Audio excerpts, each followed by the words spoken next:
Hello everyone and welcome to our 30-day article challenge, and this is day 15. And welcome everyone, and let's check our voice and screen.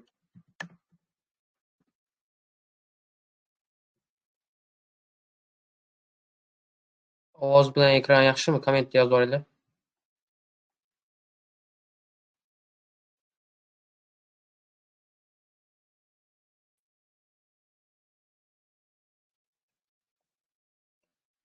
Okay, thank you. And okay, we are gonna start. Now today's topic is about the internet. Yani internet haqida bo'ladi. The internet in everyday life. Kundalik hayotimizda internet, yani internetning roli. The internet has become an essential part of modern life. Internet zamonaviy dunyomizning eng muhim qismlaridan biriga aylandi. People use it every day for communication, entertainment, education and work. Odamlar uni muloqot qilish uchun yokida entertainment, zavqlanish uchun, ta'lim yokida work ishlash uchun ishlatishadi.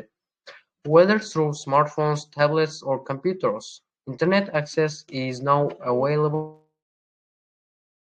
almost everywhere.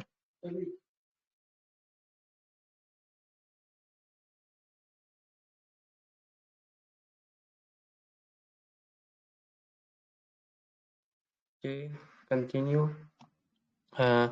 U bo'lsin telefonlarimizdan yokida tablet degani bu bizada planshetlar, planshet yokida kompyuterlarimizdan bo'lsin, internet butun hamma joyda available, ya'ni mavjud internetga ulanish.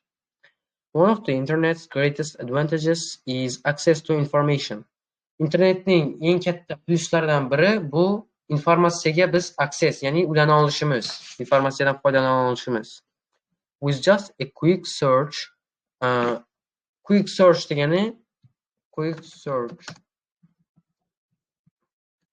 tezkor qidiruv. Nima? Faqatgina tezkor qidiruv orqali users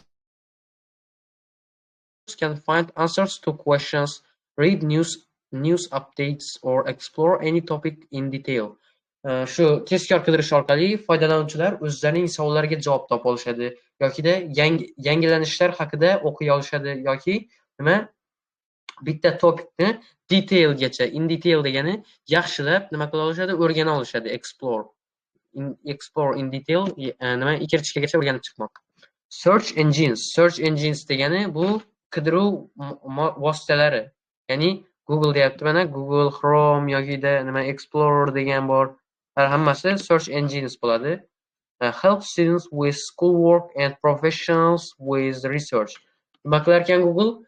O'quvchilarga o'zlarining uy ishi bilan yordam beradi, professionallarga esa research, ya'ni nima u tadqiqotlar bilan yordam berar ekan. Online database degani database bu ma'lumotlar bazasi. Online ma'lumotlar bazasi and digital libraries. Digital libraries degani raqamli kutubxonalar. Bu bo'lishi mumkin. Nima? Kitoblarni PDF variantlarini saqlab qo'yamiz yokida Kindle degan nima bor? Kindle planshetga o'xshaydi, kitob o'qish uchun. Shunaqa narsalarda offer academic articles and resources that were once hard to find. Once hard to find degani bir vaqtlari topishga qiyin bo'lgan. Shunaqa database'lar or digital libraries'lar hozirda bizga artikellar yokida resource manbalarni bizga nima taklif qilar ekan, bir vaqtlari topishga qiyin bo'lgan. The internet has also transformed how people communicate. Internet odamlar bir-biri bilan qanday muloqot qilishini ham o'zgartirib yubordi. Transform degani o'zgartirmoq degani. Transform. Change degan bo'ladi. Instant messaging degani tezkor xabarlashish. Ya'ni Telegramdan yozishimiz biz ham instant messaging bo'ladi. Video call bilasizlar, video chaqirma, telefon qilish. And email have replaced traditional letters. Shu uchtasi tepadagi nima an'anaviy xat yozishlarni nimalarni replaced o'rnini bosdi. Replace o'rnini bosmoq.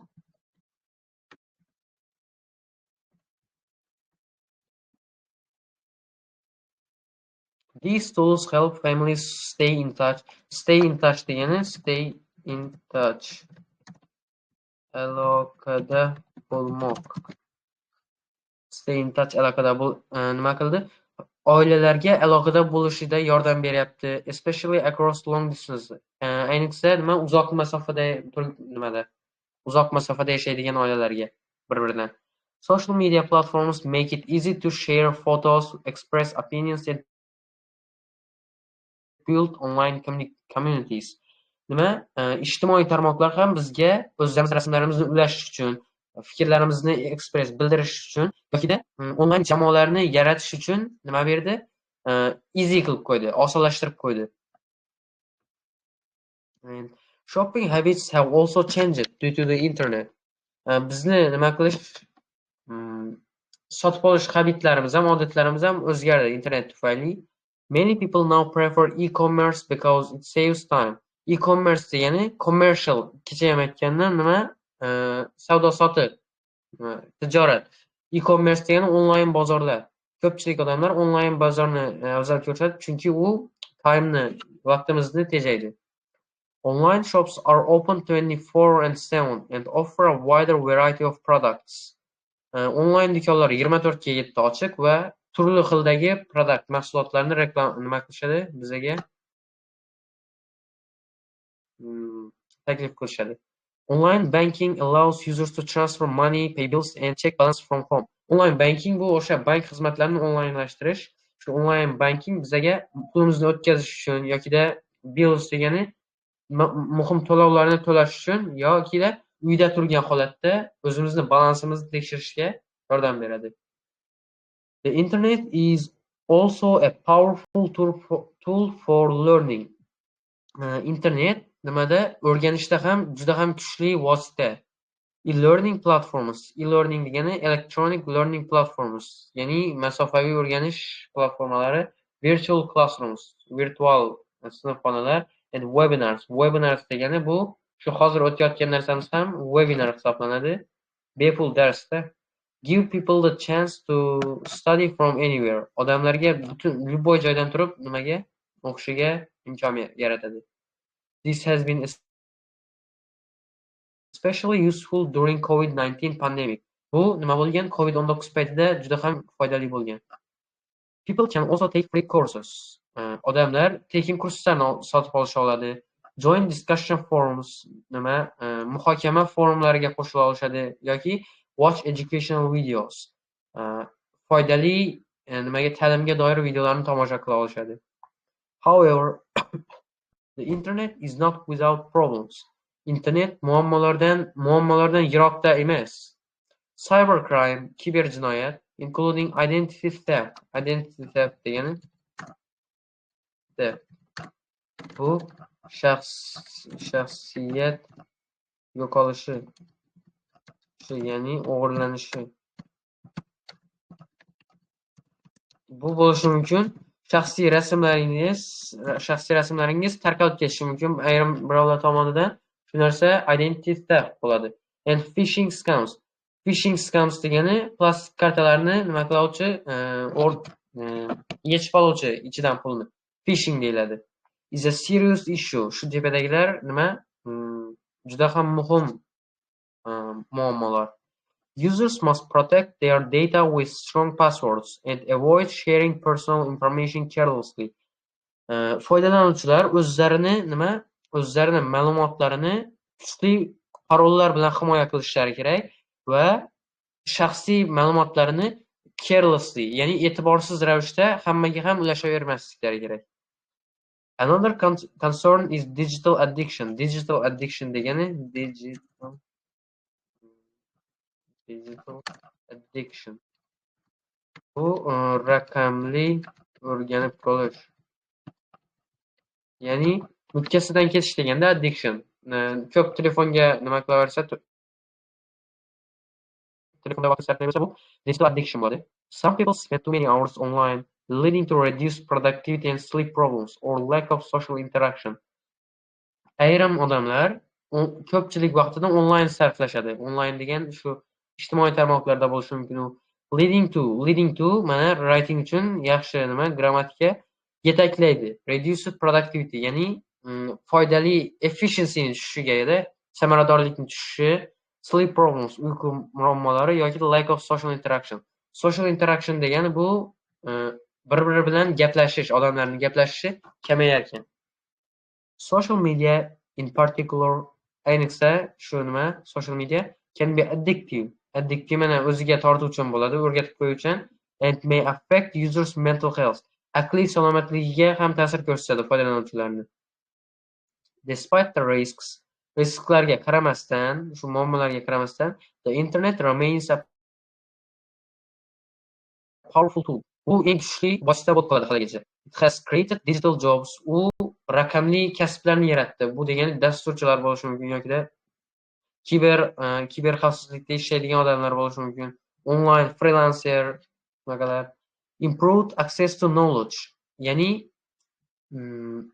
biza oladigan bilimga nimani foydalanish imkoniyatimizni improved, rivojlantirdi. And made the world more connected. Va dunyoni bir-biri bilan yanada bog'ladi. Still, it's important to use it wisely. Lekin bizga buni wisely, donolik bilan ishlatishimiz muhim. With balance and responsibility. Balance va mas'uliyat bilan. And this is the end of our day 15's article.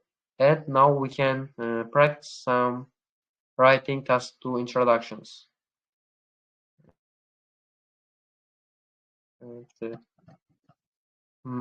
Practice session.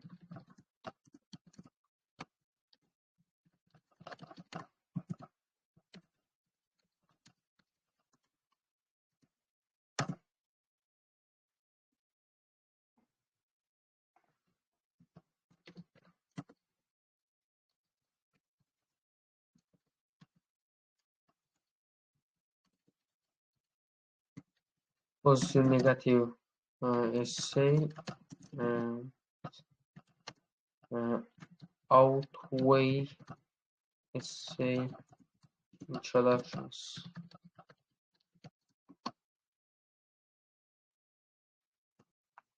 Okay, we can start from now. I'm sharing the another screen. Yeah, here is this.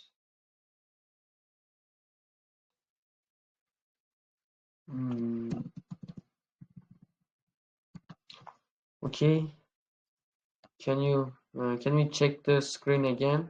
Screen and voice.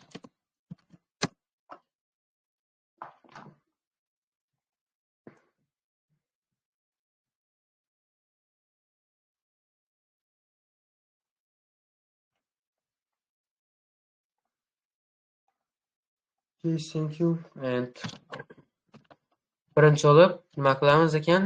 Bizda ikki xil yozib beraman.